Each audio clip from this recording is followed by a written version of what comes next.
The devil has been trying to kill me since I stepped foot on the earth. As a child, I've gone through a lot of experience that I'm not the only one that's gone through it, but it seems like the enemy's been trying to take me out.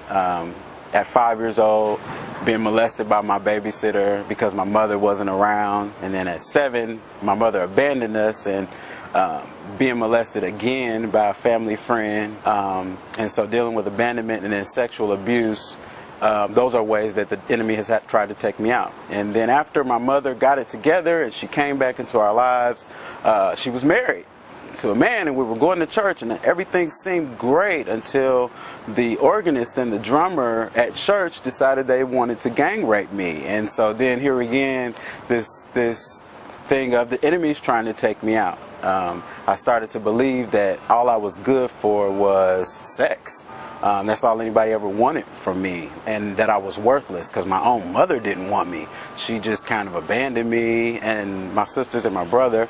And I guess it was a little bit more difficult for me because there are 5 of us, but I'm the only one who doesn't know who my dad is. So in addition to being isolated and abused, a lot of the abuse I went through had more to do with the fact that I was always alone. And so I felt like, wow, nobody really wants me unless they want to have sex. So made it to adulthood and went through a long self-destructive phase because I was depressed. I was just, you know, I wanted to die, and the pills didn't work, and the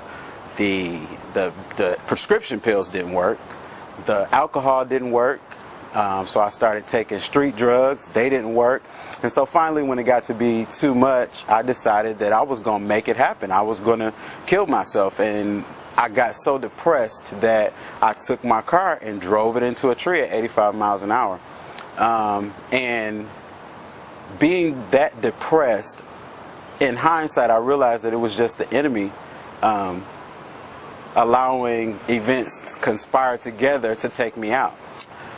I stand here today looking back on my life, realizing in hindsight that with God, I have been unstoppable, because all the attempts for him on my life with abuse, with abandonment, and ultimately with depression have failed. I stand here in my right mind, realizing that doctors told me that I wouldn't be able to survive and live a normal life without taking pills every day. And it was through prayer that God let me know that there's no pill that can erase my past. There's no pill that can eliminate years of abuse and depression, but that he was the only one that could see me through it. And so with God, I'm unstoppable. My name is Jason McGee, and I'm an underdog, but with God, I'm unstoppable.